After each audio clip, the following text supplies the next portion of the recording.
Las convicciones son más peligrosas enemigas de la verdad que la propia mentira.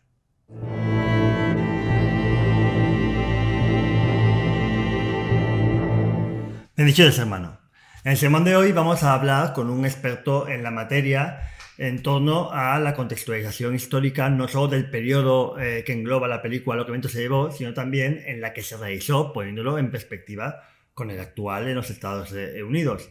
Ya que este disclaimer con el que HBO Max ha devuelto a la película a la parrilla, un disclaimer de 4 minutos y medio, realizado por una historiadora de la cultura afroamericana llamada Jacqueline Stewart, a mí me ha parecido un copia y pega de el artículo que desencadenó todo este movimiento, escrito por John Ridley en Los Angeles Times. Dejaré ambos en la caja de descripción. Y que a mí, para cualquiera que quiera saber, me parece tremendamente insuficiente y maniqueo. Así que, sin más dilación, vamos a llamar a Vicent a ver qué nos cuenta él sobre todo este asunto.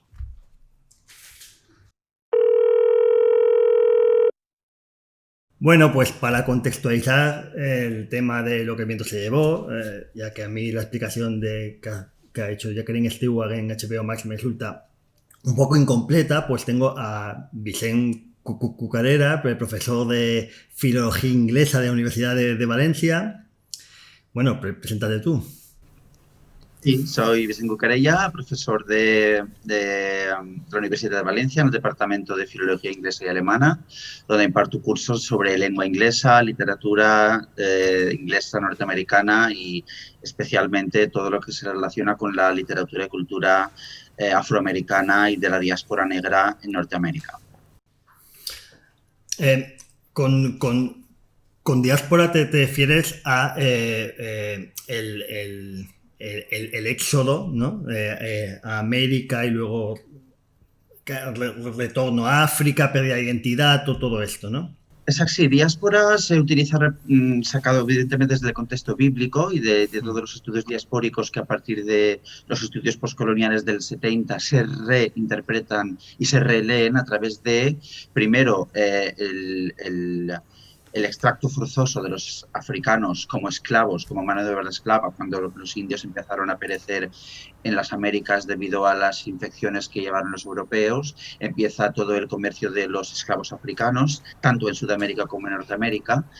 Y ese término, que en principio es un término que es un poco degradante para los negros, se lo reapropian al final de los años 70 para imbuirlo con diferentes y nuevos significados, porque, por ejemplo, la diáspora caribeña o afrocaribeña, que luego hará la inmigración en los 80 al Canadá, también es una diáspora, y en este aspecto es una diáspora positiva porque para ellos significa su propio traslado de un mundo de vejación a un mundo de oportunidades nuevas. Por tanto, el término diáspora también ha estado muy descontextualizado durante mucho tiempo y ellos mismos, como es propio en la historia de las Américas, le han dado el significado que para ellos significa su propia identidad y su propia experiencia.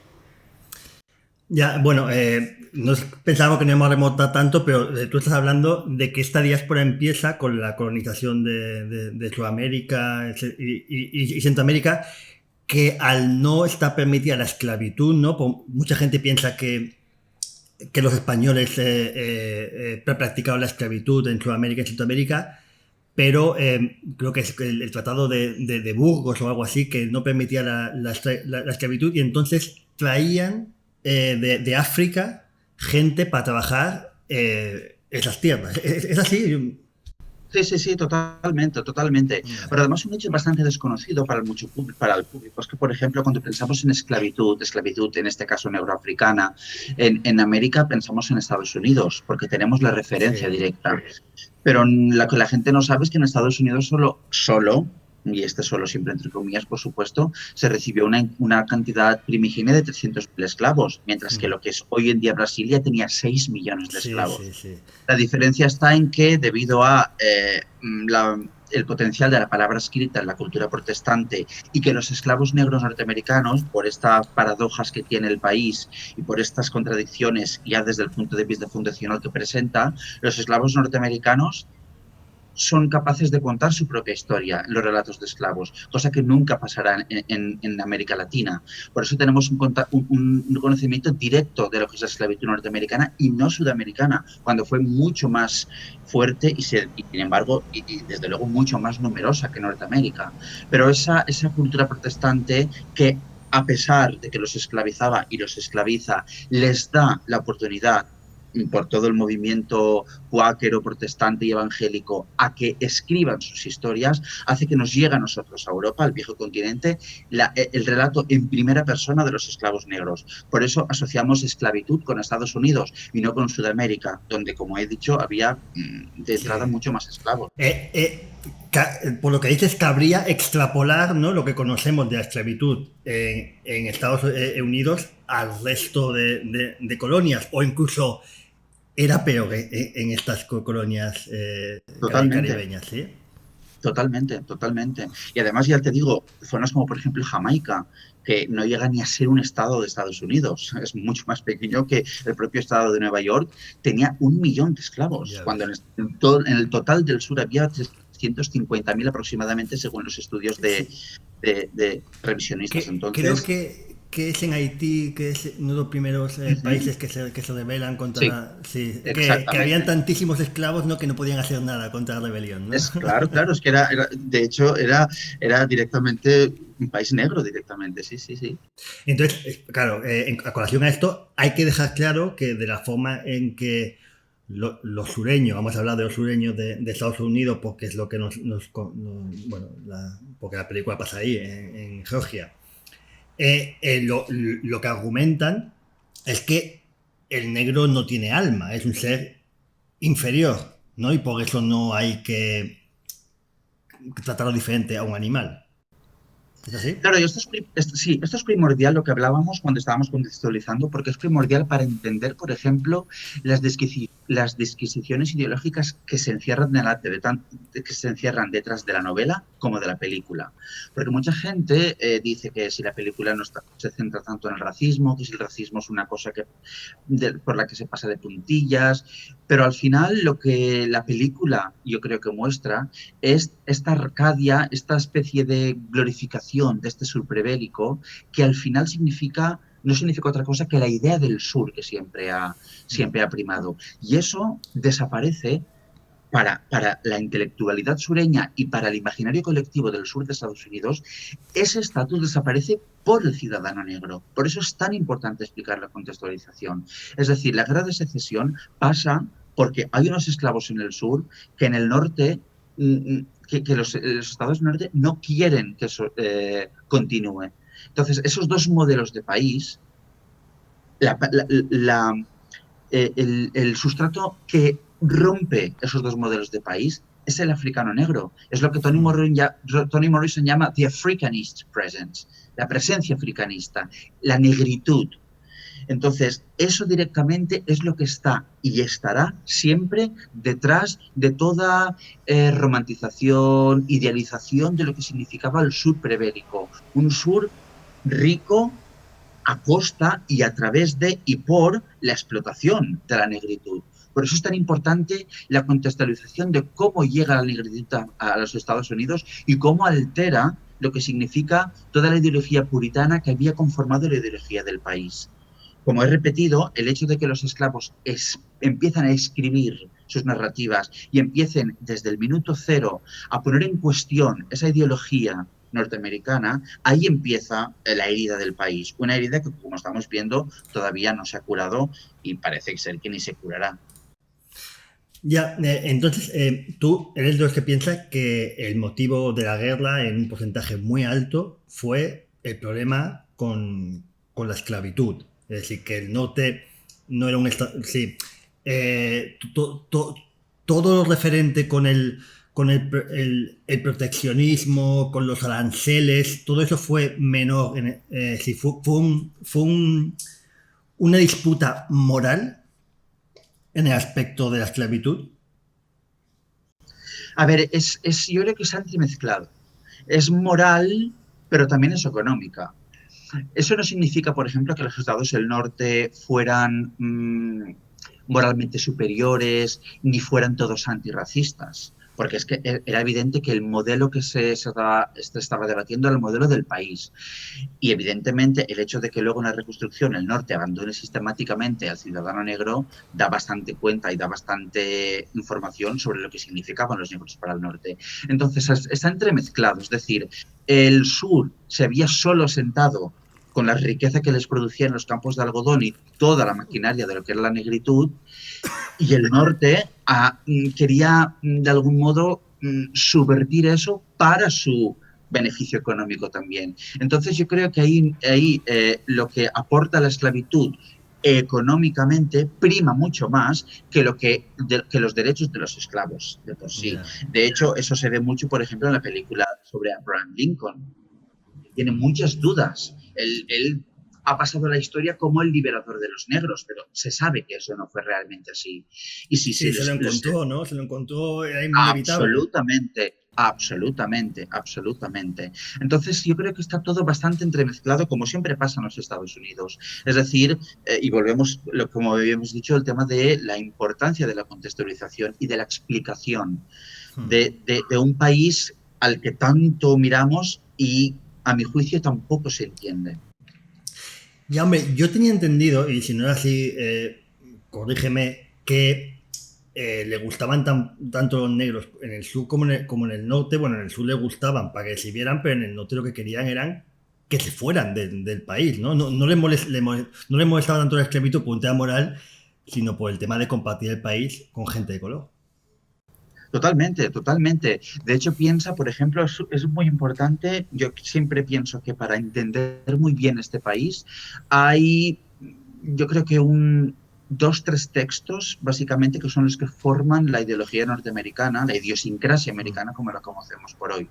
Tenemos en el siglo XVII el sermón de Joe Winthrop, que instaura esta ideología de América es la ciudad sobre la colina bíblica. Todo el mundo nos mira porque somos la perfección. Esa perfección luego nos dirá en el siglo Thomas de Tocqueville nos dirá en el siglo XIX que esa perfección es blanca, common sense, es whiteness. Y de hecho la gran novela del siglo XIX, ¿cuál es? Moby Dick. Esa persecución de lo que es lo blanco. Es la gran metáfora de los Estados Unidos, Moby Dick. Moby Dick no es una ballena blanca, es esa cosa blanca de los Estados Unidos que constantemente se persigue como la identidad nacional. Y luego en el siglo XX, desde luego, vemos con las leyes Jim Crow como la única manera de proteger esta cosa blanca de la nación es apartando a los negros, la segregación. Separados pero iguales, pero primero separados. Entonces, la negritud ha molestado desde un principio, por lo que tú has dicho muy bien, has apuntado, porque pone en cuestión la ideología y la idiosincrasia norteamericana, que está sentada en las bases de los colonos blancos europeos que tienen una idea específica de la nación. Sí, Y eso yo creo que es primordial. Ya que voy a una tierra virgen o virgen entre comillas, quiero que no tenga los defectos de Antigua, ¿no? Quiero que sea como yo quiero Exactamente, que sea. esa ciudad sobre la colina perfecta, Sí. esa perfección, ese pacto con Dios de vamos a ser perfectos. Pero, o sea, es un pacto que está truncado desde un principio, y las personas que hacen que ese pacto, para su ideología, las personas que hacen que ese pacto no se pueda conseguir, en su imaginario colectivo son los ciudadanos negros, son los afroamericanos. Ok, pues entrando ya con la película, ¿no? Las cosas que se han criticado, ¿no?, de la película históricamente. La primera sería el trato que tiene tanto Mami como Po como Big Sam, ¿no? Mami es bueno, tiene auténtica devoción por Escarlata y por su madre, las ha criado a las dos, ¿no? Es esa mami negra que cría a los niños de las familias blancas.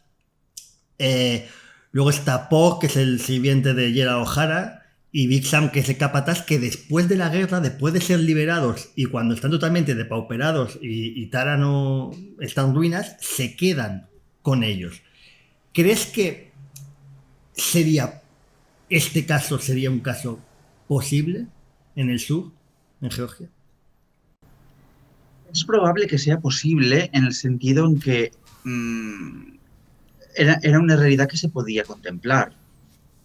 El problema está en qué oportunidades tenía esta gente de no hacer eso. Es decir, lo que la película parece que presenta, como toda la narrativa que luego se transformó en película apologética del sur prebélico, que surge en este movimiento del Nuevo Sur, que nace después de la reconstrucción.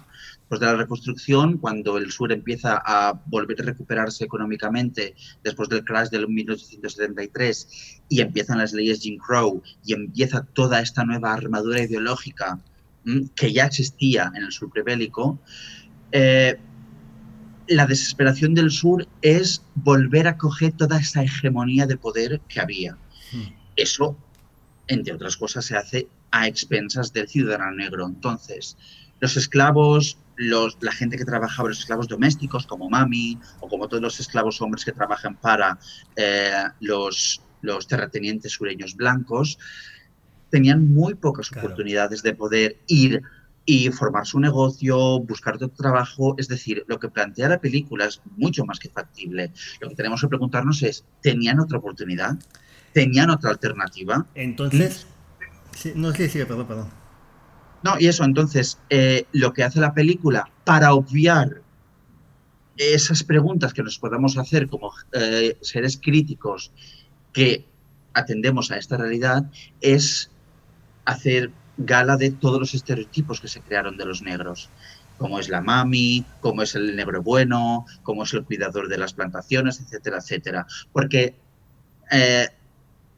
teniendo en cuenta esos estereotipos y lo que representan, con esa supuesta alegría, esa bondad, esa bonomía, enmascara la desesperación del negro de no puedo hacer otra cosa que ser un sirviente toda la vida. Sí, y enmascara, bueno, pues lo reprobable que hay en poseer personas, ¿no? También enmascara el pecado del blanco. Pero claro, aquí lo que me interesa es que, claro, tú me estás diciendo que es una realidad plausible, sobre todo en el caso de Pork y de Mami, porque al ser esclavas, por ejemplo, Mami ha sido una comadrona toda la vida, ¿no? Es decir, realmente no tenía una salida profesional, es decir, ese caso en concreto. Sí, totalmente.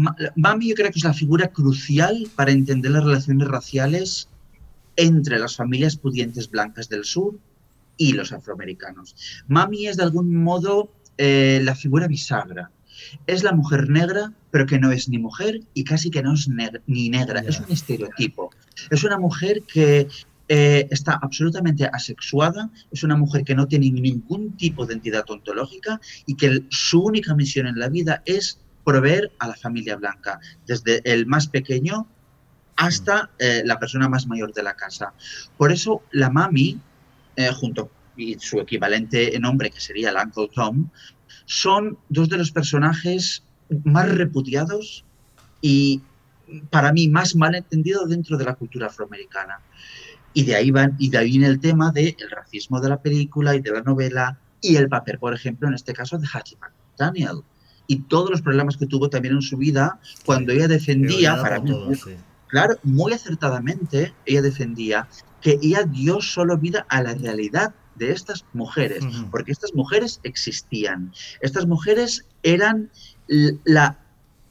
hasta cierto modo la única posibilidad que tenía una ciudadana negra, y digo ciudadana negra, de evitar violaciones, de evitar todo el maltrato al que era sometida la mujer negra. Pero evidentemente al final se transformó en un estereotipo, algo que era más cercano a lo que es un bufón que a lo que es una persona, porque ella, y lo vimos también hasta en el doblaje de la película, cuando la doblan en español. Es decir, ella es casi caricaturesca y es una persona que no es ni persona. Pero ese estereotipo que es tan fuerte, tan importante, tanto que luego se creó lo de la Aunt Jemima con productos que fomentaban el servilismo, etcétera, etcétera. Es decir, es una figura histórica y absolutamente imprescindible para entender las relaciones raciales de las mujeres negras con la América blanca. Por eso cargarse el personaje o dejarlo al lado de una manera casi con desdén me parece un error histórico y de descontextualización de lo que era la realidad de la época. Claro, es que el tema, por lo que estoy viendo, es mucho más complejo, porque decir que esta película es racista me parece realmente una estupidez, porque está retratando algo que es cierto. Es decir, esa mujer, la forma que tenía de sobrevivir era de sobrevivir de la manera más digna posible, era ser así. Y después... Claro, a ver, es racista, evidentemente, porque tienes a una persona negra que trabaja en tu casa y a la que no le das ningún tipo de estatus ontológico. Ya, Desde pero... luego, racismo. Pero es que es lo que pasaba. Es Claro, decir, claro. no es que glorifique algo que no existiera, sino que nos pone en el espejo su realidad. Es decir, nos muestra lo que pasaba. Y como pasa en muchísimas sociedades donde hay seres esclavizados, se ven impelidos a tener que hacer eso porque no hay otra opción. Es que no se puede hacer nada más. Entonces, su manera de ser era esa. Era o esa o ser una esclava de la plantación, sistemáticamente violada por el amo de la plantación, engendrando niños que eran birraciales y por tanto llevaban el odio en su sangre y fomentando el sistema esclavista hasta el siglo XX. Eran las dos opciones de la mujer negra. O eras una mami sumisa, pasiva, pero con capacidad de aportar trabajo, aunque fueras un estereotipo, o eras una mujer, lo que se llama la Jezebel, que en este caso es presentada como hipersexualizada, con los pechos casi al aire, y que claro, todo este tipo de estereotipo lo único que hacía era dejar claro que el amo no tenía otra opción que sino que violarla y maltratarla sexualmente, porque es que lo iba pidiendo a voces. Ya, entonces lo que estoy viendo, el problema no es lo que cuenta la película, es decir, que sea inexacto, sino el punto de vista. Es decir, que en la película lo que se encuadra, ¿no? Lo que se acota, es algo muy concreto, que es real, pero es algo muy concreto que trabaja para la historia. Es decir, la película no está denunciando esa situación. No, para nada. Es que tenemos también a veces desde el siglo XXI o desde el siglo o finales del siglo XX, porque claro, es diferente ver esta película post movimientos de emancipación y el siglo después de Martin Luther King, podríamos decir, Sí. a verla antes, que es cuando se escribió. Es decir, todo tiene que tener una contextualización. En los años 36, que es cuando se publica esta novela, un premio Nobel como William Faulkner escribe y publica Absalom, Absalom, que es lo que el viento se llevó, pero desde un punto de vista modernista. Es lo mismo, es cómo funcionan las plantaciones, cómo funcionan las sociedades blancas. Porque esto es escrito por una mujer blanca hablando de la sociedad blanca. Eso es lo que no tenemos que olvidar. Sí. Esta no es una novela que denuncie nada, ni que exponga nada. Esta novela lo único que hace es presentar la realidad de esta mujer, de esta familia, de su manera de entender Estados Unidos. Evidentemente, si lees las narraciones de los esclavos que ya se escribían, vemos otra cosa diferente, por supuesto, porque es su realidad. Lo que no podemos perder la perspectiva es de que esto es la realidad de Margaret Mitchell como exponente de lo que es la mujer blanca sureña que tiene su concepción del sur de Estados Unidos. Claro. Como el de William Faulkner. Sí, pero entonces yo creo que la denuncia que se está haciendo ahora mismo está totalmente descontextualizada, ¿no? Porque se habla de que es una película que es racista y no simplemente es una película que no es una película que denuncie nada, ni contestataria, ni que vaya, ni el rollo documental. Es una fábula,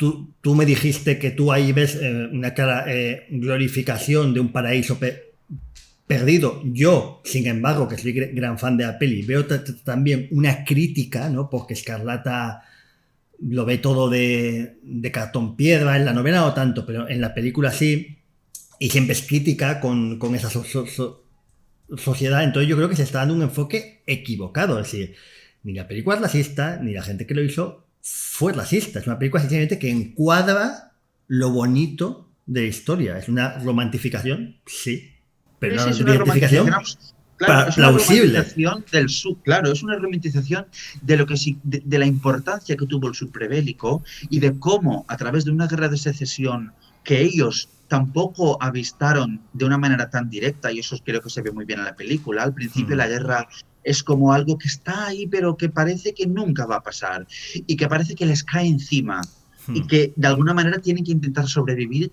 de la manera que sea. Sí, sí. Eso es lo que yo creo que es realmente el significado de la película. Luego, evidentemente, tiene los subsignificados que tú ya puedes leer cómo son tratados los esclavos negros, y evidentemente, si es una sociedad blanca, una sociedad que glorifica lo que significaba el sur prebélico, es evidente que va a haber racismo. Eso no significa que la película tenga que ser vista desde el punto de vista de la raza solamente. Es decir, hay muchísimas Claro, lecturas. claro, claro. Hay muchísimas lecturas. Y desde luego una parte también muy importante para mí y que no se fija mucho en la película es el tipo de mujer que Escarlata defiende a lo largo de la película y también de la novela, por supuesto. Porque no recordemos que es una novela que es bastante atípica para ser una novela escrita por una mujer, porque ella termina sola. Ella termina la película y el libro sola. Eso era absolutamente impensable en cualquier novela escrita por una mujer de esas características y en esa época. No, de hecho, a mí en los tiempos que corren me parece seguramente uno de los dos personajes de la narrativa más potentes, el de Escarlata. Quizá en la novela sí que es verdad que es una niña más influida por esa sociedad, por lo que le enseñó su madre, por lo que enseñaron las escuelas estas de señoritas del sur, pero es un personaje que está contra el mundo. Yo lo veo un personaje que está contra el mundo y que es una revolucionaria. Yo realmente, para mí, Escarlata O'Hara es una revolucionaria y una mujer con un poder inconmensurable, vamos. Sí, pero para mí también dentro de sus posibilidades y de sus posibilidades y de sus limitaciones. Y eso es muy importante. Pero yo siempre explico lo mismo. Por ejemplo, cuando se habla de, por poner un ejemplo un poco para mí similar, referente a lo que significa la mujer sureña y lo que significa la manera en la que, por estar escrito por una mujer y por echar cuenta de los recursos de las mujeres, tanto en la literatura como luego se ve en la historia, que es el romanticismo y el sentimentalismo, eso se ha visto como algo poco revolucionario. Por ejemplo, Little Women, Mujercitas. Mujercitas es una novela no solo extraordinaria, sino una novela de un potencial de feminidad brutal. Tanto que en el primer capítulo, las 4 niñas, y se llama Little Women, no Little Girls. O sea, son women. Las mujeres las 4 niñas están leyendo The Pilgrim's Progress de John Bunyan, que es el libro por antonomasia que crea la idiosincrasia anglófona. Y lo leen y lo reinterpretan. Es decir, la declaración de intenciones de Louisa May Alcott desde el primer capítulo es espectacular. Es una revisión de lo que significa ser mujer en Estados Unidos impresionante. Tienen un potencial esas novelas escritas por mujeres muy fuerte que, debido a que utilizan los recursos que ellas conocen, que es el sentimentalismo, bla, bla, bla, eso ha tapado todo el potencial ideológico y subversivo que presentan estas mujeres. Y yo creo que eso sí que es una tarea que se tiene que hacer de revisión y de relectura, que por irte por otros derroteros y otras ideas y otros debates, ha quedado un poco sepultado. Y eso me parece una pena. Y por eso creo que merece siempre la pena revisitar esto, releerlo y sobre todo contextualizarlo. Porque estas mujeres tenemos que tener en cuenta que escribían con sus limitaciones, pero aún así hicieron de esas limitaciones un potencial de un nivel de subversión bastante alto para la época. Sí, hombre, está claro. Sí, a ver, yo tengo una lectura sobre lo que Viento se de boca, mejor no es la más ortodoxa. Yo ese romanticismo y esa niña enamoradiza no la veo. Yo veo a una niña peleada con el mundo, que sé que es superior a todo el mundo, que el mundo se le queda pequeño, pero es verdad que en la novela se ve que Margaret Mitchell está muy influida por las historias que le han contado del sur, que pasa una cosa muy curiosa en la novela, ¿no? Que la protagonista de la novela, que es Escarlata O'Hara, no está enamorada de Red Butler, pero la escritora sí está enamorada de Red Butler y se nota mucho, ¿vale? Pero como que Margaret Mitchell igual no tenía la intención de mostrar una mujer tan fuerte, tan independiente, pero creo que le quedó así. que en el subtexto, ¿no? En el sustrato que hay por abajo se quedó como una mujer que yo creo que es una fuerza de la naturaleza. Y yo creo que pasar eso por alto, por decir que es una novela romántica o racista, pues sería un error. A ver, pero para mí yo siempre explico lo mismo en clase cuando explico ese tipo de novelas. Para mí lo que es el romance en inglés, romance, aquí en España o a lo mejor en las traducciones se ve como algo que tiene que estar con la feminidad, el ser coqueta. No, no, no, el romance, como nace en el siglo XVIII en la literatura escrita por mujeres, y es algo muy subversivo. Y creo que eso se tiene que explicar muy bien. Y desde luego Escarlata O'Hara está dentro de este paradigma, como he dicho, como Las Mujercitas o Uncle Tom's Cabin, que es la novela, yo creo que cambia el curso de la historia de la literatura estadounidense escrita por mujeres y desde luego en la representación de lo que es la esclavitud y que será también un texto fundamental para Margaret Mitchell. Pero ¿tú crees que es perniciosa la influencia de Uncle Tom Cabin cuando en su época se la consideró una novela muy a favor de la sociedad afroamericana, ¿no? ¿O me equivoco? Es la novela que crea la literatura afroamericana en el sentido en que para contrarrestar la imagen de los negros de la novela empiezan a escribirse las narraciones de esclavos. La narración de esclavos más importante escrita por mujeres, probablemente la más canónica, sería la de Harriet Jacobs. La de Diary of a Slave Girl o algo así. Exacto, peripecias en la vida de una esclava, traducida en español, está en castellano, se puede leer. Y esa novela es absolutamente, es refractaria, es la respuesta a La cabaña del tío Tom. La cabaña del tío Tom... ¿Pero qué mal hizo La cabaña del tío Tom? La cabaña del tío Tom crea una serie, sobre todo para la cultura afroamericana estoy hablando, para la cultura afroamericana lo que crea es una serie de personajes afroamericanos que adolecen de autonomía. Tanto las mujeres como los hombres están supeditados sí o sí a el que hace blanco. Por ejemplo, el Uncle Tom, el tío Tom, está al servicio de una niña, Eva, y la niña es la que lo lleva como una marioneta. Está luego la figura de Topsy, que es sí un poco la loquita. Al final es un fetichismo sexual, ¿no? Lo de la niña manejando, es decir, esa niña pequeña, blanca, manejando al hombre. Y una niña además que se llama Eva. Sí, Ahí también hay aspectos bíblicos muy importantes. Pero Uncle Tom fue la primera vez que la burguesía blanca leía a un personaje negro que le gustó. Y eso no se puede pasar por alto. Evidentemente es una afrenta, sobre todo para un hombre afroamericano llamarse Uncle Tom, porque Uncle Tom está feminizado para ellos, está al albur de una niña, bla, bla, bla, entonces para ellos es lo peor y es comprensible. Pero para la burguesía blanca que leía estas novelas, leían a Uncle Tom y no veían al esclavo al que le tenían miedo, al esclavo al que detestaban, al esclavo al que no lo querían. Al revés, creó empatía por primera vez en la burguesía blanca y en la gente blanca, porque el personaje de Uncle Tom para ellos ya era entrañable. Entonces eso no se puede tampoco desde el punto de vista del contexto literario, desde luego, dejando aparte las ideologías y lo que cada uno piense, desde el punto de vista importante de la literatura, es impresionante lo que dice su novela. Tanto que, como digo, espoleó a todos estos escritores negros a contradecir y a crear personajes que fueran refractarios de esta masculinidad afroamericana. Y solo por eso la novela ya tiene un valor incalculable. Pero se puede decir que desanimalizó a ojos de la población blanca de Estados Unidos a los negros. Totalmente. Y aparte creó una reacción. Totalmente. De hecho, es de las novelas más vendidas del siglo XIX y de las más importantes.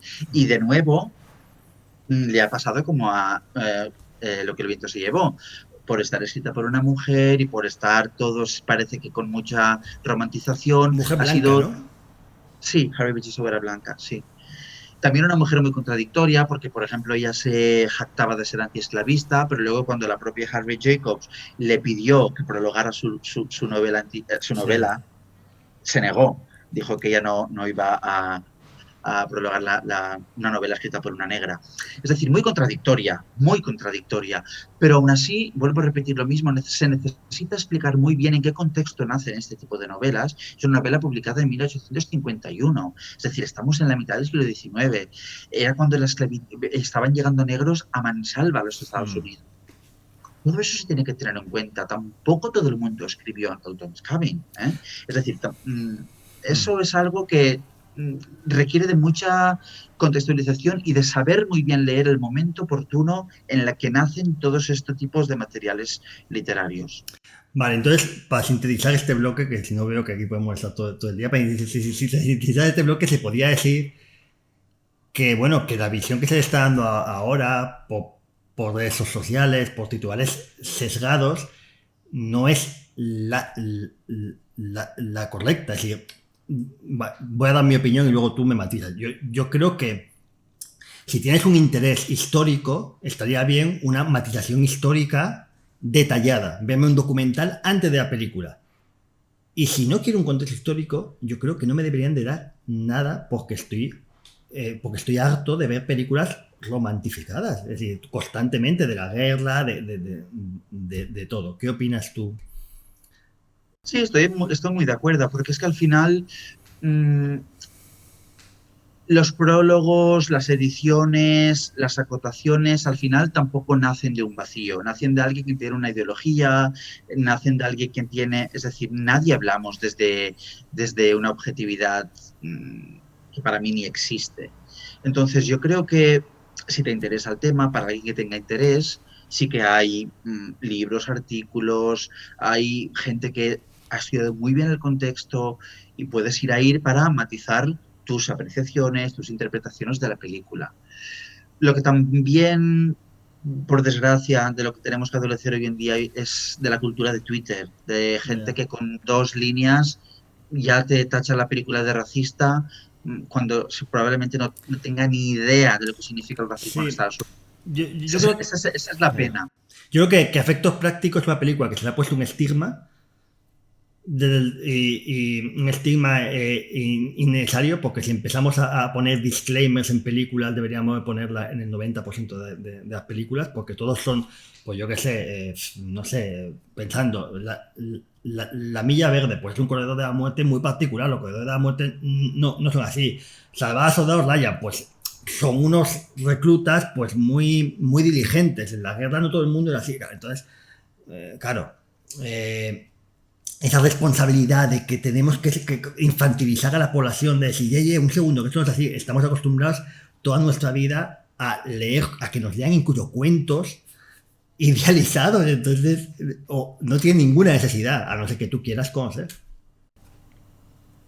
Pero la pena es que la gente no tiene un interés más allá. Entonces la gente al final se deja llevar por toda esta marea de opiniones que son al final pues 4 consignas, y detrás de la consigna luego la gente ya no sigue rascando. Realmente hay un ejemplo que es muy paradójico, que Manderley, que es una película de 2005, que básicamente cuenta lo mismo de lo que se está criticando, es decir, por lo mismo que se le achaca que es racista a lo que Viento se llevó, es lo que cuenta Manderley, que los negros no saben vivir en libertad y que prefieren ser tutorizados, y se criticó de la película que mataban un burro.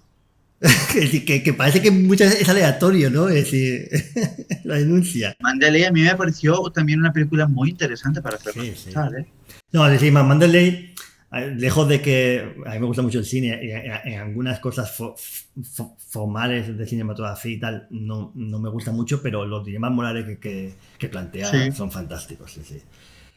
Vale, siguiendo con lo que Viento se llevó, que por ejemplo, otra cosa que se criticó mucho es la forma en la que se le trata el Ku Klux Klan, ¿no? Realmente en la película eso está muy cortado, y simplemente es que a Escarlata la asaltan en un camino un blanco y un negro, y los maridos salen, ni se ven los capirotes, creo, es decir, simplemente tú entiendes que es Ku Klux Klan y ya está. Y salen pues como a hacer justicia para que la ciudadanía se sienta segura. Esta forma de presentar al clan como una especie de patrulla urbana, de orden que has creado la guerra, ¿también es plausible que el nacimiento fuera así o también es una romantificación o qué piensas? Yo no lo veo tanto como un error, porque evidentemente cuando nace el clan, cuando lo crean los veteranos de guerra que han perdido y que tienen este sentimiento de honor que ellos quieren recuperar, fue una organización paramilitar con muchos subestratos en muchísimos pueblos en diferentes partes. No veo para nada algo fuera o algo que no pueda ser plausible que un chico, tres, cuatro, una banda de un pueblo que son desde luego seguidores de esta ideología, se tomen esto por su mano y vayan y peguen palizas a tres o cuatro o a 10. De hecho, Hmm, así nacieron los linchamientos. Los hmm. linchamientos fueron de menos a más porque nació por gente, digamos, común de los pueblos y luego se Institucionalizó. exactamente. Eh, por parte de las autoridades. Pues eso puede ser prácticamente lo mismo. Es decir, mmm, al final lo que subyace ahí es que la ideología existía y que existía tanto desde las altas esferas y desde gente con poder hasta gente de los pueblos que se tomaba la ley por su mano porque estaban de acuerdo con esta ideología. Yo creo que Sí. esto para mí es como se debe interpretar este episodio, no tanto como una representación que sea o no plausible de lo que era el clan, porque como te digo, el clan tenía muchísimas ramas y muchas Sí, ramificaciones. a lo que quería llegar, ¿no? Es que esta representación a lo mejor maniquea que se le da a Ku Klux Klan, que igual es más correcta por el resurgimiento de Ku Klux Klan, que básicamente era una organización racista, a lo mejor es una simplificación, ¿no? Porque lo que más buscaban a lo mejor era, bueno, pues recuperar la identidad y dentro de esa recuperar la identidad, ¿no? Estaba el creer que los negros sí votaban y los negros serían el caos, ¿no? De alguna forma. Sí, lo que pasa es que yo hoy sí que veo su trato racista porque para ellos, es decir, su, su, su objetivo era la gente que no era caucásica. Es decir, negros, irlandeses, italianos. No olvidemos también que existe racismo para lo que gente que para nosotros es blanco y para ellos no lo es. Yeah. De hecho, siempre se ironiza y se dice medio broma, medio en serio, que el primer presidente étnico de Estados Unidos no fue Barack Obama, sino fue Kennedy, por ser irlandés. Es decir, los irlandeses, de hecho, cuando llegan a Estados Unidos, son tratados igual que los negros en Nueva York.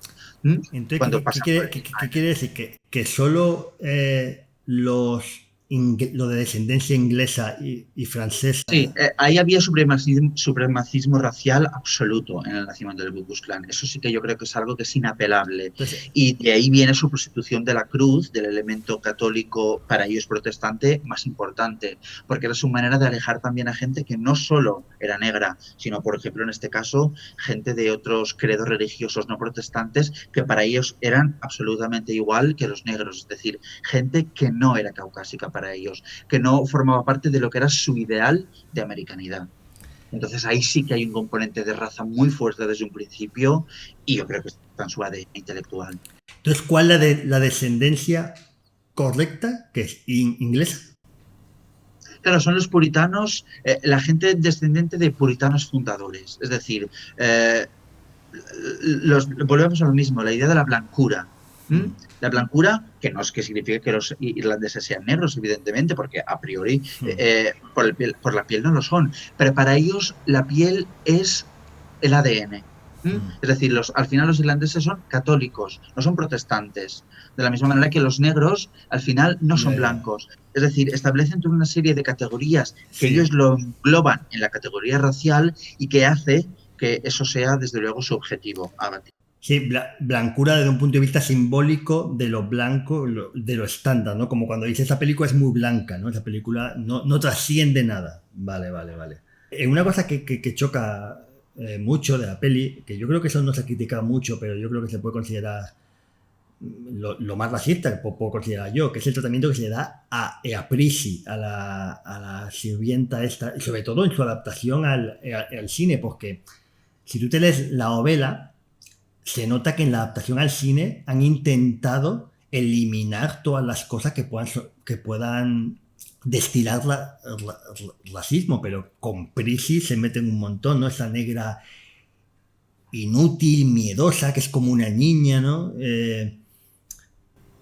Topsy y Prissy es, para mí, la traslación de Topsy al siglo XX. Topsy es un personaje de La cabaña del tío Tom que es casi calcado Sí, sí. a Prissy. Es decir, es la loca, la que no piensa, la que parece que siempre está en su mundo, la que encima es muy torpe, que es... pero, de nuevo, yo creo que eso también es un intento, pues, sobre todo por parte del autor en la novela, de crear esta especie de tutelaje que los blancos tienen que ejercer, que ejercer sobre los negros para llevarlos de algún modo por el redil bueno, para traerlos a la civilización, para enseñarles a ser norteamericanos, para introducirles en su mundo. ¿Mm? Claro, entonces, desde el punto de vista de un sureño, ellos estaban siendo mucho más humanos que los unionistas, que los del norte, porque pensaban, nosotros estamos intentando integrar a una gente que no es tan válida. Es como ahora mismo, ¿no? Alguien bueno, que participa en acciones sociales con gente discapacitada, tal. Es decir, podía ser un poco ese sentimiento en plan de nosotros estamos cuidando de niños, de niños, de niños adultos, mientras que los unionistas quieren lanzarlos al fango. Podían verse así, ¿no? Es decir, para mostrar un poco que cuando tachamos a alguien como el malo de la película, desde su punto de vista, él siempre es el bueno, ¿no? Sí, lo que pasa es que igual que en las asociaciones que tú dices, se tiene que ir en cuidado de no caer con el paternalismo y con esa forma de infantilizar y deshumanizar a esta gente, la novela para mí, la película como tú dices en menor grado, pero sobre todo más la novela o lo que representa este personaje, es esa caída en el estereotipo de la niña que tiene que ser salvada porque pobrecita si no es una absoluta salvaje. Ese para mí es el error de apreciación de intentar mostrar otra cara de lo que es la negritud, pero siempre otra vez cayendo en esos mismos estereotipos que al final no dejan ningún tipo de salida a la autorrepresentación desde el punto de vista de la realidad afroamericana. Eso yo creo que es el punto débil que tiene este personaje para mí. Y desde luego lo único que hace es, de alguna manera, volver a poner el foco sobre pues, Escarlata y la manera en la que ella, de algún modo, pues la intenta guiar y, y hacerla pensar, porque ella por ella misma no puede.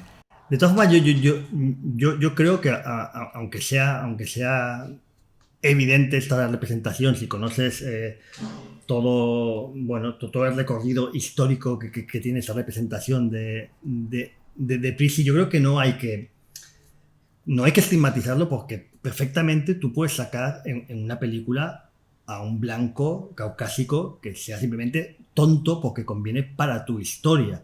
Es decir, que, bueno, que puede ser una negra tonta.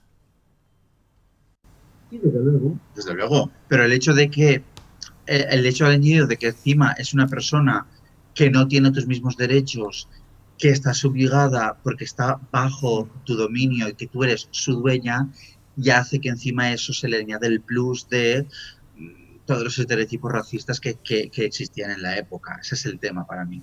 Vale, vale, vale. Bueno, vale, sí, está claro que en este caso en concreto tú sabes de dónde viene, pero yo creo que, que un guionista o un escritor siempre tiene que tener libertad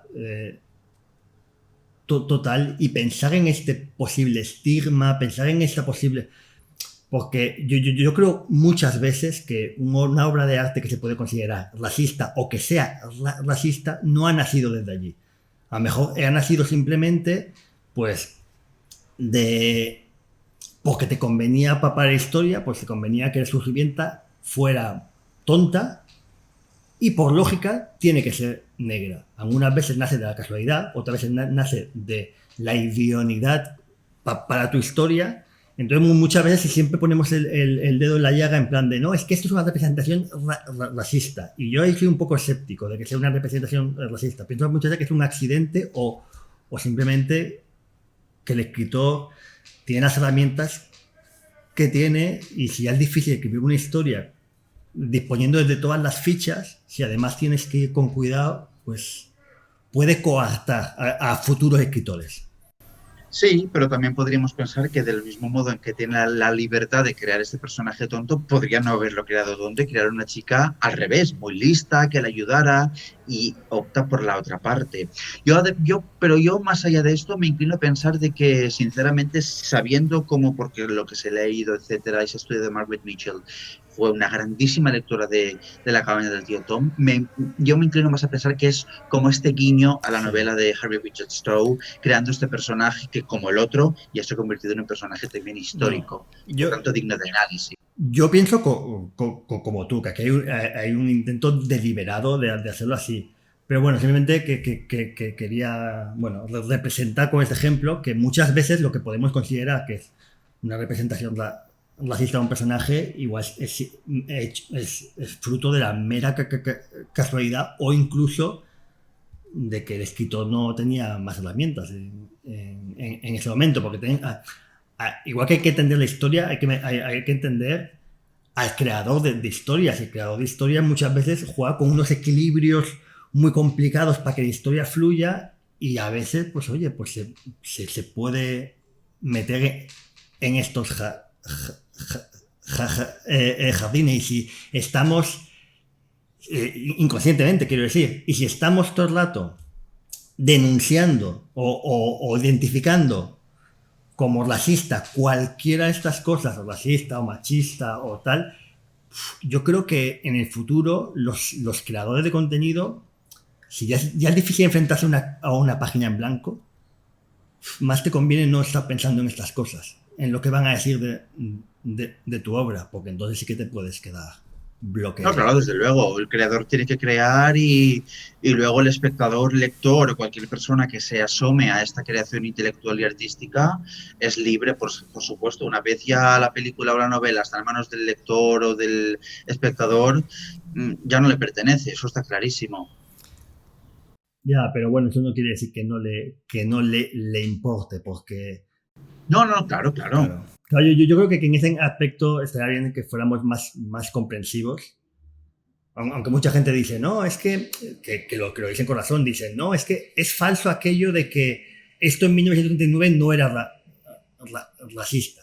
A ver, si tus postulados son ciertos, esto en 1939 era racista, porque en 1939 había gente que ya criticó la película, y había gente desde mucho antes oponiéndose a esta representación de los negros.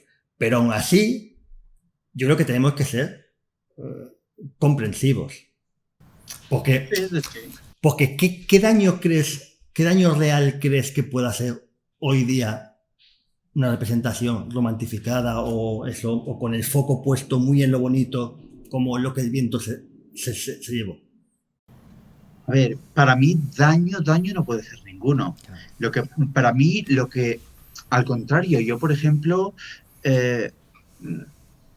vamos a ver, pues si es que lo que no se entiende para mí es que lo que el viento se llevó, para mí y para muchísimos americanistas que estudiamos Estados Unidos, no tiene nada ni mejor ni peor que las novelas de William Faulkner.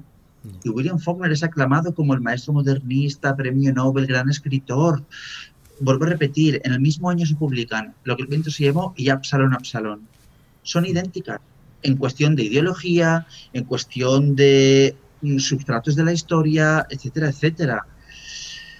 El tema de Lo que el viento se llevó, para mí, lo siento mucho, pero ahí sí que veo el sesgo de fue escrito por una mujer y tiene elementos de la mujer que se enamora, no sé cuánto ni sé menos. Sin eso, podría ser una obra de William Faulkner perfectamente. Y yo creo que eso es lo que no se le ha perdonado a Margaret Mitchell. Pero la novela, y por supuesto luego la adaptación fílmica, en importancia, es un retrato de la época como lo eran las novelas de William Faulkner. absolutamente igual. Y luego tirando de los hilos, pues vuelves a Mark Twain, a Thomas Nelson Page, a Harry Beecher Stowe, es decir, sigue una tradición de literatura sureña y luego la adaptación al cine, es decir, es la cultura del sur, es la evolución de la cultura del sur. Glorificación a lo mejor es una palabra demasiado ampulosa Sí, para lo que sí. es más bien una recreación mítica. Claro. Es más bien una recreación mítica y como tal tiene sus luces y sus sombras, Claro, como lo tienen las obras de Faulkner, las novelas de Hemingway, etcétera, etcétera, etcétera. Es decir, todo tiene un contexto y todo tiene un imaginario colectivo que al final es una creación artística que proyecta las inquietudes intelectuales de, en este caso, la creadora, sobre su época. Eso Bueno, yo creo que ni siquiera sobre su época, sobre lo que oyó de su época. Pero bueno, exactamente. respecto a lo que has dicho, es ampulosa y es engañosa desde el punto de vista, desde el momento en que toda historia casi siempre es una glorificación, ¿no? Porque las historias cuentan algo excepcional, algo épico, ¿no? No te cuenta lo mundano, ¿no? Te cuenta. Entonces yo lo que Viento se llevó, también veo, yo me he hecho muchas películas mentales sobre lo que Viento se llevó, yo también veo que la influencia de los Wilkes es determinante. Yo, conociendo un poquito cómo era la realidad de la esclavitud y viendo lo que Viento se llevó, yo entendía que eso era un reducto pequeño donde la influencia de unos intelectuales como los Wilkes en un mundo que era vamos, totalmente analfabeto, ¿no? Porque Escarlata, toda esta gente era, vamos, no tenían cultura alguna, pues que la influencia de los Wills le daba ese aire señorial o esa forma de tratar bien a los esclavos que estaba bien visto, ¿no? Porque lo que marca mucho Margaret Mitchell, y no sé si esto es cierto, es que les importaba mucho lo que dijeran los demás, cómo se vieran ellos de puertas para afuera, en todo, cómo se comportaba una dama, si hablaba con un hombre, como tal, las veces que tenía que rechazarlo, ¿no? Estaba muy a la merced de lo que se hablaba, ¿no? Entonces yo creo que la influencia de los Wilkes, que eran gente que a lo mejor trataban bien a la servidumbre, podía ser entendida como un acto de estilo, como un acto de burguesía, como un acto de nobleza, y que podían ser imitados en ese pequeño reducto. Fíjate la película que he montado yo. Pero es verdad que no hay que omitir que los Wilkes son unos perros verdes, ¿no? En esa sociedad. Y también es cierto que muy poco, es un número muy reducido, pero tampoco se puede obviar que también había blancos que ayudaban a los negros. Es decir, y hubo blancos pobres también que ayudaron a negros a escapar de la esclavitud. Es decir, eso también existió en un número pequeño en comparación con la gente que los maltrataba. Cierto. Y desde luego no se puede poner en comparación. Pero también es verdad que eso existió. Hubo gente que les proporcionó ayuda, incluso su hogar se transformó en guaridas para cuando escapaban hacia el norte, en lo que luego se llamó el Underground Railroad. Todo esto existía también en el sur, es decir, también había gente que los ayudaba, gente que los trataba bien, por supuesto que los había. Lo que pasa es que en comparación con la maquinaria de degradación del sujeto afroamericano no tiene comparación. Pero No, está claro. No, pero que yo te hablaba de la excepcionalidad, que esta excepcionalidad del ambiente que muestra lo que se llevó está incluso justificada con la presencia de los Wills. Yo creo que la presencia de los Wills es muy importante como gente que tienen un nivel moral e intelectual muy superior y al que toda la contornada de fincas quieren imitar en cierto modo. Y con respecto a lo que has dicho, sí, yo creo que una cosa que es muy importante que hay que remarcar es que, claro, que hoy en día todo se ve como blanco y como negro, y que, claro, que hay muchísimas realidades en esa situación, ¿no? Pues gente que, por ejemplo, el escritor si tengo entendido bien, el escritor de The Klansman, la novela en la que está basada en el nacimiento de la nación, era antiesclavista. Thomas Dixon. Bueno, Thomas Dixon le pasó. Pero tenía esclavos, pero que no los usaba, creo que. Bueno, George Washington y Abraham Lincoln también, ¿eh? Bueno, que por eso te digo claro, que no es simplemente ser racista o no ser racista, es que en esa sociedad, con esa realidad, hay muchas formas de interpretar la realidad. Sobre todo en estas películas y desde luego en The Clansman y en toda la trilogía de Dixon, lo que se tiene que tener en cuenta es la ideología. A lo mejor más que la historia que se cuenta, la ideología que subyace, es decir, lo que nos dice de lo que pasaba en el sur, de las preocupaciones del sur, de cuáles eran las inquietudes que tenía el sur. Y luego hay, pues como siempre, muchísimas lecturas. Lo que tenemos que tener para mí, en cuenta es que leer estas novelas o ver estas películas desde el punto después de que haya pasado Barack Obama por la Casa Blanca es un error. Para mí es un error. Igual que entender Estados Unidos desde el punto de vista europeo. Es un error. Es decir, todo necesita mucha lectura, mucha contextualización y saber qué pasaba en esa época. Saber cuáles eran las inquietudes de esta gente intelectual para que Thomas Dixon pudiera escribir estas novelas, para que Margaret Mitchell le interesara escribir esta novela porque su concepción artística la llevó a escribir esto con estas características. Eso para mí es muy importante. Y vuelvo a repetir que eso es lo que, por desgracia, la gente no va más allá. Entonces ya, no, pero ¿sabes quién creo que es el culpable? Perdón por la interrupción. No, tranquilo. La narrativa, es decir, yo creo que el gran conquistador moderno es el cine americano, ¿no? La invasión cultural que ha hecho el cine americano es increíble, ¿no? Construimos un montón de productos por su culpa. Y el cine americano siempre nos ha vendido esa narrativa economizadora, ¿no? De tiempo de película, en que hay un malo que es maloso, que quiere destruir el mundo porque sí. Entonces, claro, esa dicotomía entre bueno y malo la estamos buscando siempre en todas las historias. Y ese es el gran error. Tú estás hablando de un contexto. Claro, lo que tenemos que entender es que te está explicando un contexto y que ahí dentro hay personas que entienden de diferente forma ese contexto que es diferente al tuyo. Pero es que siempre estamos buscando al malo de la película. Sí. Por eso tenemos esto cambiar para chip, ir más allá. Sí. Totalmente. Bueno, yo creo, no sé si tienes tú algo más que añadir, pero... A ver, tengo por aquí notas, dime. Bueno, básicamente eso, que me parece muy interesante revisitar todos estos clásicos, porque al final son clásicos. Y los clásicos al final lo que hacen es definir una época. Y tener esta especie esta pátina de desdén desde una intelectualidad para mí muy reduccionista de lo que significa esto, me parece un error. Y pasa lo mismo ahora con lo de las estatuas. Ayer leía que han hecho una pintada a la Sirenita de Copenhague, que ya me parece delirante, diciendo que también es una estatua racista. Es decir, ya estamos... a Churchill, al final ¿no? hemos llegado a unas cosas absolutamente absurdas, sí. Que yo creo que si algo nos enseñó,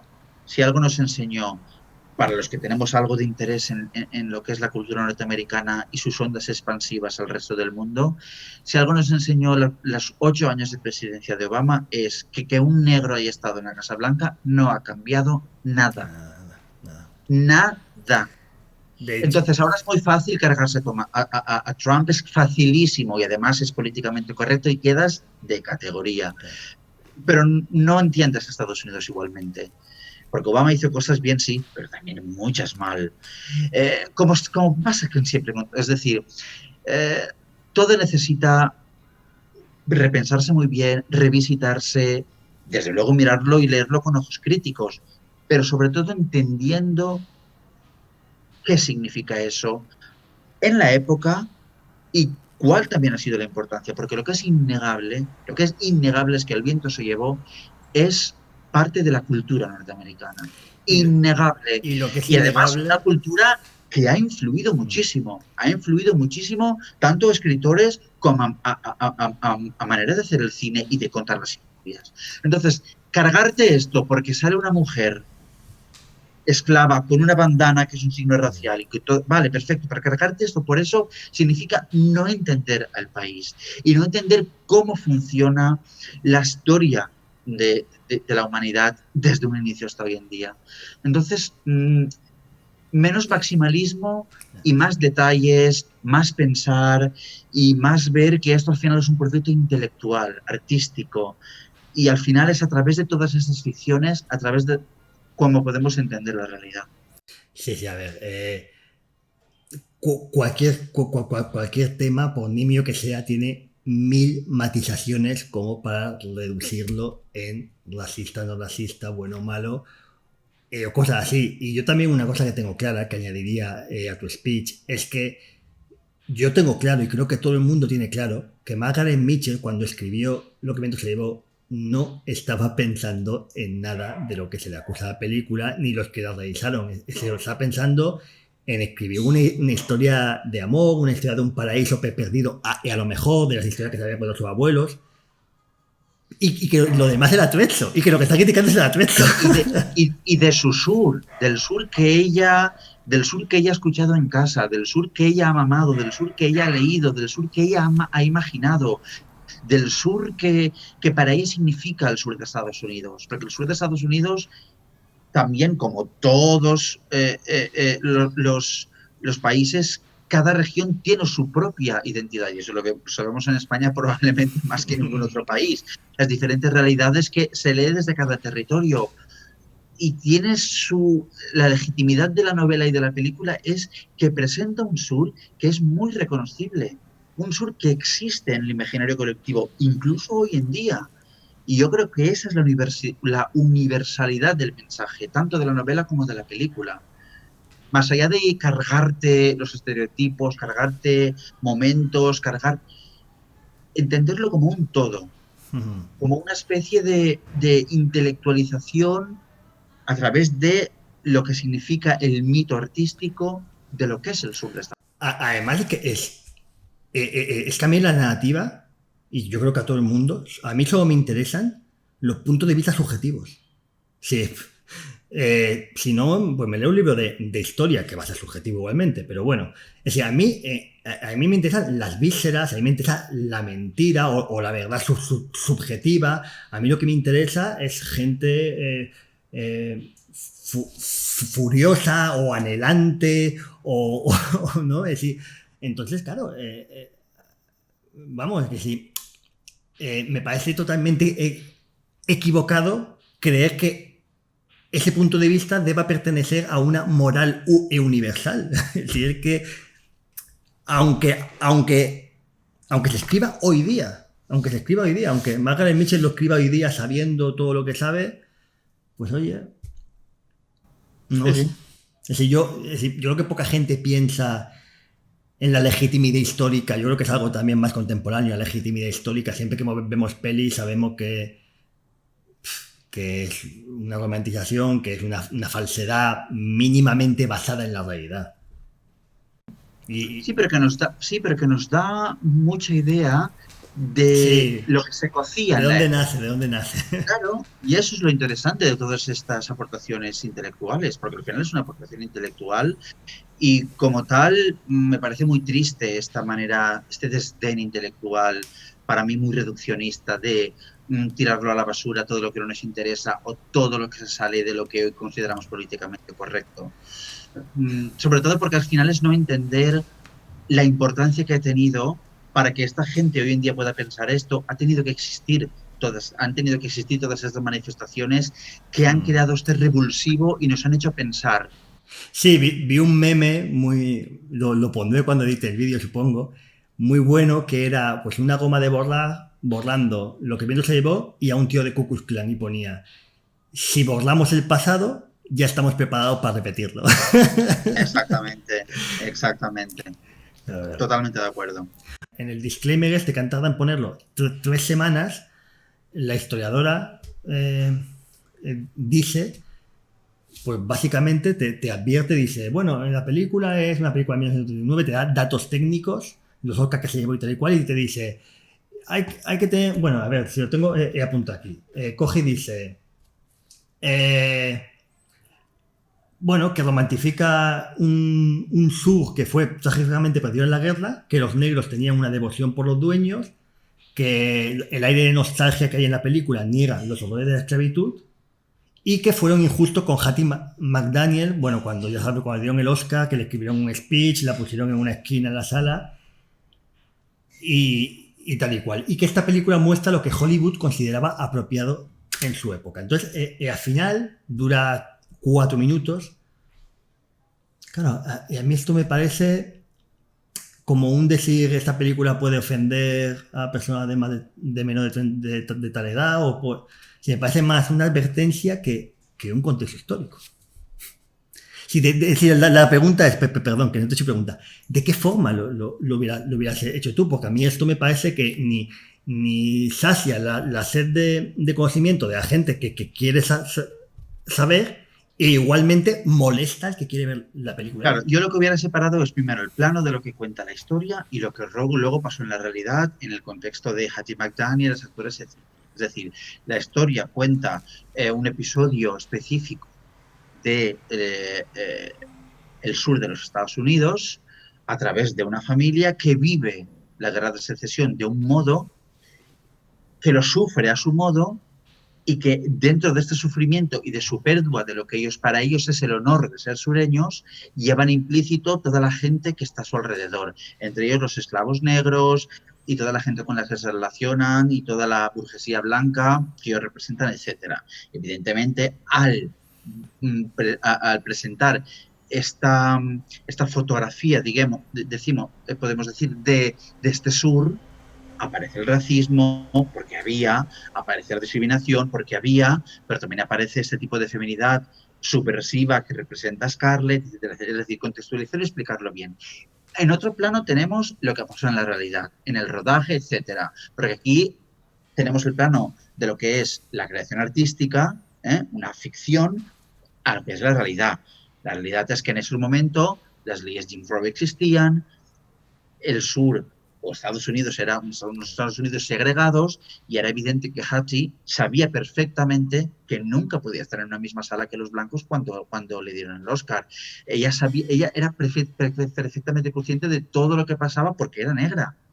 ¿Has oído el discurso que dio quien le daba el Oscar? Lo que dice. Sí. Que abraza a todas las razas, que total integración. Es muy irónico, ¿no? Que después de haberle dicho que no podía sentarse, ¿no? Que diga, a mí lo que me chocó. Pero sería quimérico esperar que ella de repente hiciera un discurso pro raza negra y cargase. Esto no lo podía hacer. Ya, pero no lo podía hacer, claro. Porque dentro del mundo en el que se movía y en la ideología en la que ella convivía diariamente, ella sabía lo mismo que hemos hablado antes, los límites los conoces.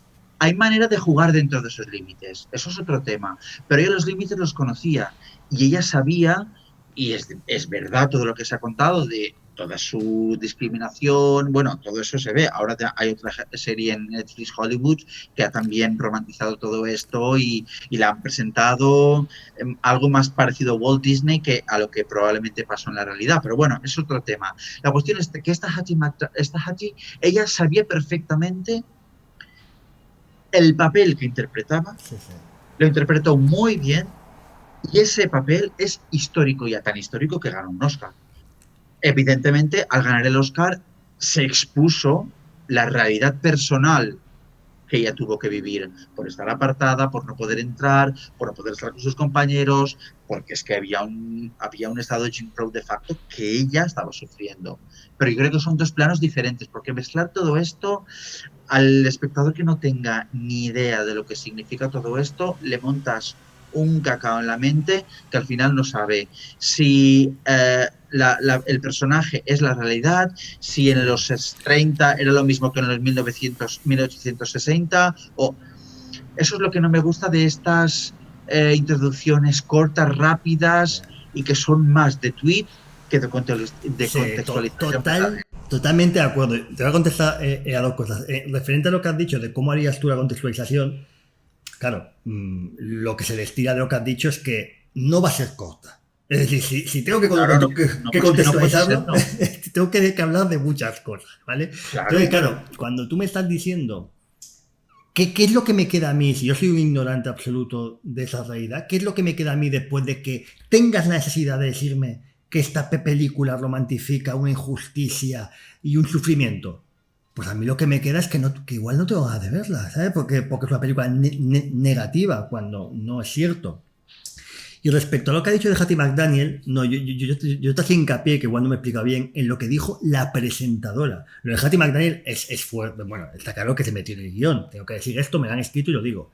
Pero la presentadora, la que le da el Oscar, remarca un montón, pues eso, de que sea de raza negra, la integración, que aquí recibimos con los brazos abiertos. Mientras que la estaba viendo allí en una esquina, en la penumbra, que a mí eso fue lo que más me chocó, que nivel de hipocresía. Sí, pero pasó lo mismo, por ejemplo, en los años 20, antes del crack, cuando nace lo que se llama el Harlem Renaissance, el renacimiento de Harlem, que es esta explosión como nunca la ha habido de la literatura negra en todo el país, con Langston Hughes, con Ronald Heston, con Claude McKay, que empezaron a ser bestsellers, pero luego vivían todos en un gueto en Harlem. Es decir, esto es lo mismo, son estas dicotomías tan lacerantes que tiene este país y que al mismo tiempo lo hace tan interesante para nosotros como espectadores y como estudiosos. Es esa contradicción, ¿no? Desde un principio, desde la fundación, es un país con unas contradicciones brutales. Y eso es lo que yo creo que sea un país de países. ¿Crees que tiene que ver con que sea un país muy joven que ha querido crecer muy rápidamente en cuanto a principios? Porque claro, es un país que tiene 200 años, 200 y poco años, ¿no? Y que está a la cabeza del mundo, ¿no? No es un país que a lo mejor tenía poco asiento, ¿no? Para tomar ciertas decisiones, y también era de gente, de expatriados de varias patrias, ¿no? Todo eso genera un caldo de cultivo que puede ser muy, muy, muy propenso para esta situación tan loca, ¿no? Que es los Estados Unidos.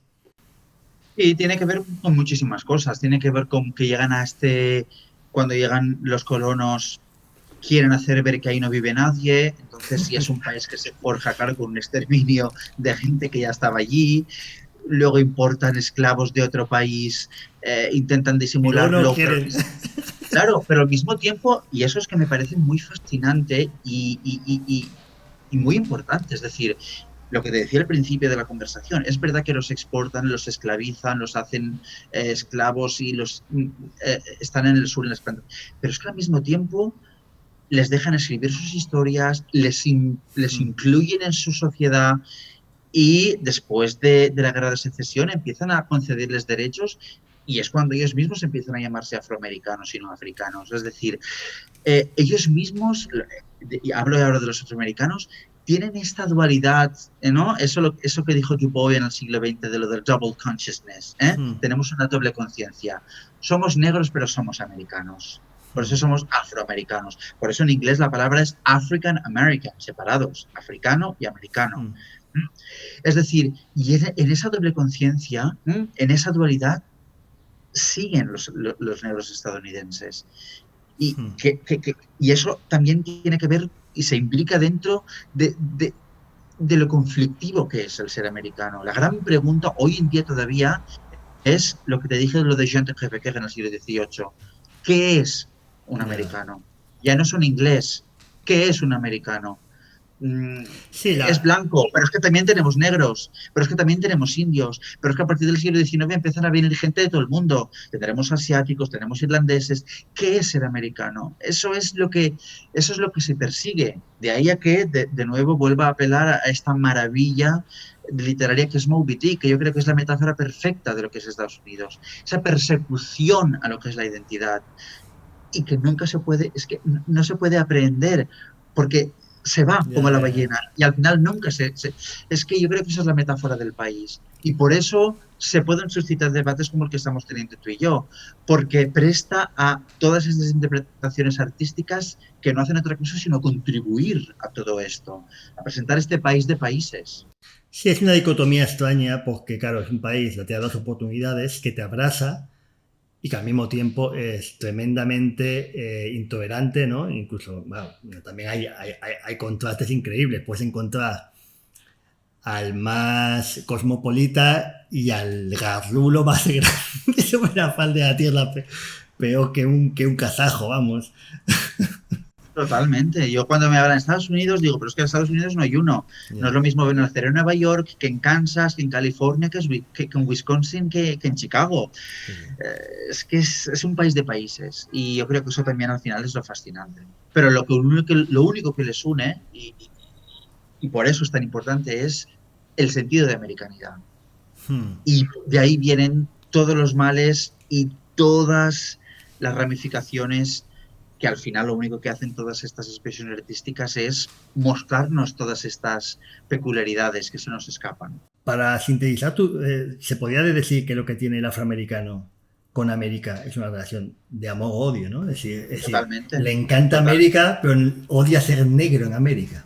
totalmente. Y el epítome de eso fue Barack Obama. No hay, el epítome de la afroamericanidad fue Barack Obama.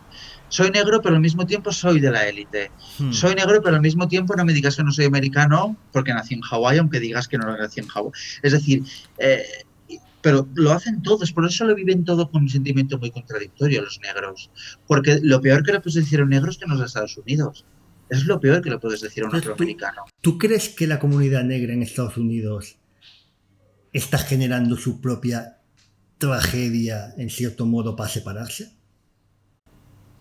No, no es que la esté creando, pero sí que de alguna manera la explota, pero sí que esto ha pasado desde los relatos de esclavos, no son otra cosa que, no, que propaganda. Es que es propaganda abiertamente, es literatura, cierto, pero es propaganda, propaganda evolucionista, que tenía un prólogo siempre de gente blanca que los legitimaba, etcétera, etcétera. Es decir, Pero desde propaganda de qué? propaganda antiamericana para reclamar su propio sentido de americanidad. Es decir, aquí estamos con lo mismo, la lucha de el qué es ser americano. Un blanco no puede ser más americano que yo, Hmm. pero al mismo tiempo tampoco somos iguales, porque no me tratan igual. Entonces, ¿qué es ser americano? ¿Es el americano a la blanca? ¿Es mi manera de ser afroamericano? ¿Qué pasa cuando vienen los asiáticos y los encerramos en los campos de concentración de Yeah. California? ¿Qué pasa ahí? Porque luego ellos también son Asian Pero, American. pero tú estás hablando de lo que pasó en la Segunda Guerra Mundial cuando lo de Pearl Sí, Harbor. Vale. sí, sí.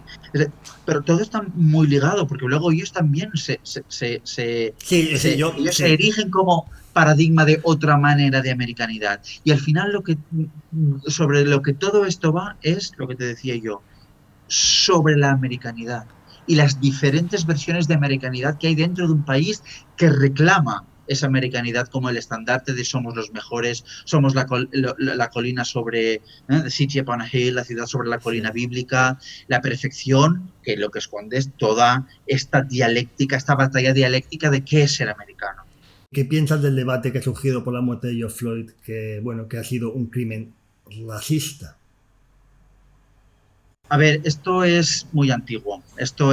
Viene del siglo XIX. Es decir, la sistemática persecución policial de ciertos estados del sur, porque todo siempre, no pasa en todo Estados Esto Unidos. es en Minnesota, que está al norte, ¿no? Sí, lo que pasa es que, bueno y a veces ha pasado en Nueva York también, ¿eh? Es decir, al final yo creo que también es eh, un arma de poder. Es un arma de poder. Y ahí tiene que ver también mucho, aparte de la raza, pero también mucho el tema de la clase social. Es decir, a un negro rico no le van a disparar por la espalda. Sí, pero ¿crees que es por la clase social o porque el policía sabe que es más posible que lleve un arma si es pobre? Que es lo que pienso. No, porque yo creo que lo que el policía sabe que con una persona que sea pobre es más fácil que luego eso pase absolutamente sin pena ni gloria. Como está. A esto no, porque ya llevamos una serie de acontecimientos que al final han saltado a la luz, pero esto en los 60, los 70, los 80, Yeah. vamos, era el panoso de cada día, desde luego. Pero también tiene mucho que ver, no se nos puede escapar el tema de la clase, ¿eh? El tema Sí, de la pobreza y la riqueza. a mí me parece más plausible. De hecho, hice un vídeo y estuve mirando cifras, ¿no? Y bueno, las cifras no arrojaban un racismo sistémico por parte de la policía, porque lo que sí que es decir, muere más gente blanca a manos de la policía que negros, aunque es verdad que son un 13% de la población, Pero si tienes en cuenta las veces que se detiene a un afroamericano y las veces que se detiene a un blanco, al final ves que hay más víctimas blancas que negras, pero que bueno, que eso se deberá a que, a que los afroamericanos más veces son los que cometen pequeños hurtos, que son encuentros con la policía menos peligrosos, ¿no? Yo creo que simplemente en ese análisis faltan factores. A la conclusión que llegué es que no había... Claramente, porque mueren 1099 ciudadanos llamados de la policía al año en Estados Unidos, más de 3 al día. Entonces, no, casi 3 al día. Entonces yo llegué a la conclusión de que ahí no había ningún tipo de sesgo, ¿vale? En contra de los afroamericanos. Entonces yo me creo más la narrativa de que es porque es de otra clase social que la de que es por La, otra la, la, la clase social es imprescindible para entender toda esta problemática con los asaltos policiales y con todo. También es cierto que, del mismo modo, también es verdad que lo que es el ciudadano negro, las cárceles, por ejemplo, están llenas de ciudadanos negros porque tienen menos recursos para defenderse en los juicios que los blancos. Entonces, por eso mismo también muchas cárceles están llenas porque no pueden permitirse unos abogados en condiciones que, en el caso de que tengan algún problema, puedan garantizarles la seguridad jurídica que se merecen. Claro, eso es una de las causas, pero yo estuve mirando por estadísticas que el 60% de los hurtos lo comete ciudadanos afroamericanos. Entonces eso también es otra de las causas, que eso también viene por otras causas, ¿vale? Porque tienen menos posibilidades, porque están estigmatizados o incluso se autoestigmatizan por lo de... Sí, que claro, que es complejísimo el tema. Entonces a mí simplemente me parece un poco paródico que en plena crisis de coronavirus, aquí en España, que no tenemos ni idea de cómo es el problema racial con los negros, por aquí que tenemos un 0,5% de población. Aquí no claro, sí. No sé. Pero bueno, es una causa a la que tú te puedes ascribir fácilmente. Sí, porque está bien vista, pero es que claro, si nos ascribimos a todo lo que está bien visto, al final vamos a acabar denunciando lo que dentro se llevó, porque está bien visto ser antirracista, pero no es justo, no está haciendo un análisis justo.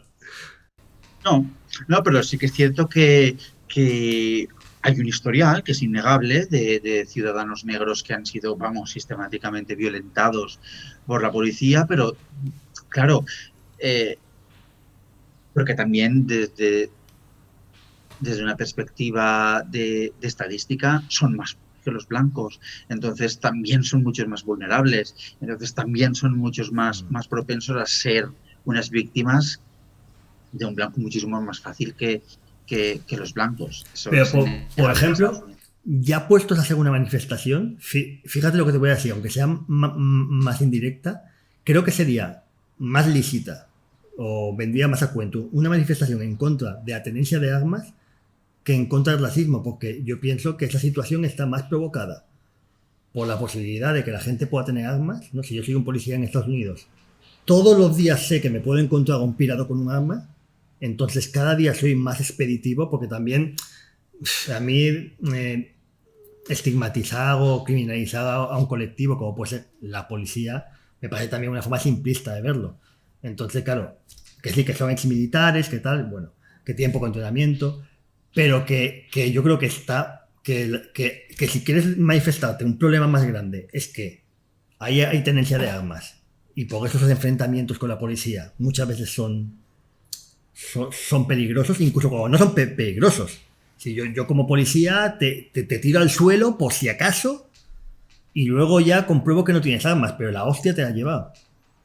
Simplemente por el hecho de que te puedan llevar. Lo que pasa es que el tema de las armas en Estados Unidos es un tema que está muy cuajado. Es un tema donde hay muchos intereses, hay lobbies, hay gente que saca muchísimo dinero, entre ellos gente que ha estado en la Casa Blanca, y me parece un tema que, por desgracia, nunca se va a cambiar. Por lo menos a corto plazo no va a cambiar. O sea, pero es muy fácil de explicar, ¿eh? Es decir, es una pescadilla que una pescadilla que se mueve la cola. Tú necesitas llevar armas porque la gente puede llevar armas.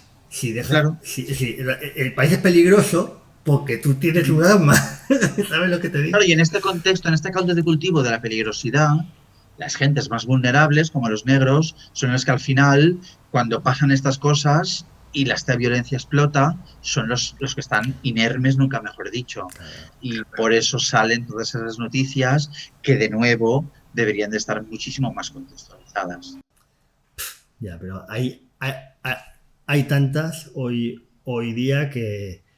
Sí, sí. Mira, yo también el otro día comenté lo de Greg Glassman, que es un tío que puso un tuit que se consideró racista, ¿no? Que una asociación puso: el racismo es un problema de salud pública. Y él contestó: It's Floyd 19. ¿No? Entonces yo estuve investigando y todos los periódicos de España, todos en su titular ponía que era un tuit racista. Y claro, me parece un análisis, vamos, de una vagancia increíble, ¿no? Porque las intenciones de él podía ser decir que tenemos a George Floyd hasta en la sopa, igual que al coronavirus, ¿no? Entonces, sí que ahora lo que como tenemos tanta información, lo que premia es que te den el adjetivo en el título, para que tú sepas ya lo que tienes que pensar. Entonces, bueno, todo el mal surge de ahí, claro. Sí, sí. De que tenemos demasiada información y indagar en una cosa, si indagas en una cosa te pierdes las 999 que hay. Bueno, eso ya es abrir otro melón. Bueno, pues creo que ya tengo material, ya te avisaré cuando tenga. No creo que me lleve mucho, pero vamos, hoy y mañana estoy bastante liado, así que no te preocupes. Ya te pasaré un enlace y tal, ¿vale? Seguramente le pegaré un corte porque no, está aquí es normal, aquí al final. Hoy estoy súper denso, además. Hoy he dormido súper poco porque hay días que con el calor no duermo. Estoy súper denso y quería hablar de un montón de cosas y me olvidaban. No pasa nada. Tendremos más oportunidades, no te preocupes. Muy Ahora bien. tenemos el contacto. Pues muchas gracias, tío. Muchas gracias a ti. Ya hablamos. Vale, venga. Hasta luego. Hasta luego. Espero que os haya resultado interesante. Supongo que si habéis aguantado hasta aquí, así es. Así que por favor, suscribíos al canal, ya que al final el número de suscriptores es la moneda de cambio de la que dispongo para convencer a gente tan versada como Vicente. Si se os ocurre algún tema que queréis que hable o alguien que queréis que entreviste, dejádmelo en los comentarios y yo rezaré todos los días al Señor para que me conceda las fuerzas necesarias para conseguirlo. Bendiciones, hermanos.